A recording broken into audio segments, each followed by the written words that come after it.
We're looking at two stories from Breakingviews today. It's rickety crutches for the Greek banks, and China feels the downside of a freer yuan. With me is Peter Larson.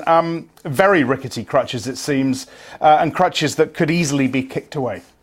Yes, well, clearly the news is this disclosure overnight that the Greeks took something like 700 million euros out of bank deposits on Monday alone. There's another number floating around of 5 billion euros outflow since the election at the beginning of May, which would take you to about 160 billion euros in Greek banks, which is basically 33% of deposits lost in the past 2 years. Amazing. Well, actually, it's amazing, but on the other hand, it's also amazing that the other 67% is still there, given the increasing likelihood of a Greek exit. So, this idea that crutches would be kicked away if they pulled out of the bailout. I mean, this seems to me, and having been in Greece last week, it seems to be a message that isn't clear enough, communicated clearly enough to the Greek people. These people pulling their money out of their retail bank accounts.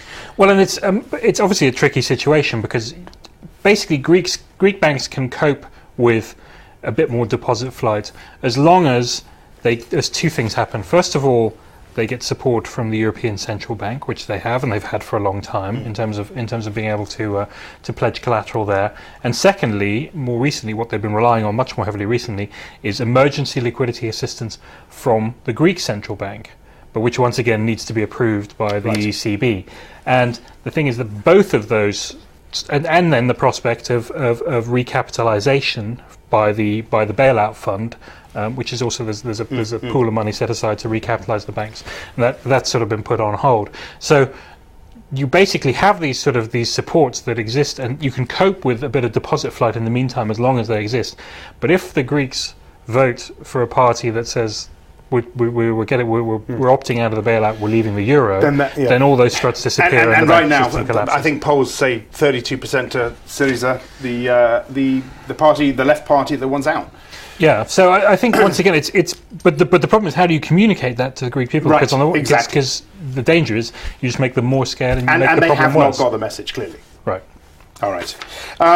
China. There's a similarity with this story, of course. You know, money. Capital leaving a country, and there seems to be a lot leaving China right now. 61 billion yuan sold by the banks in April.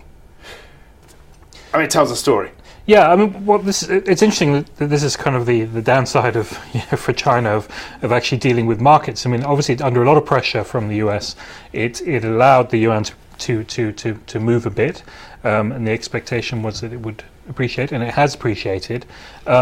But of course, what's happening now is that because of the Chinese slowdown, people seem to be looking at this and saying, well, we think the yuan actually might depreciate. Yes. So putting your money back into yuan is no longer a one-way bet, and that means that actually these yuan-denominated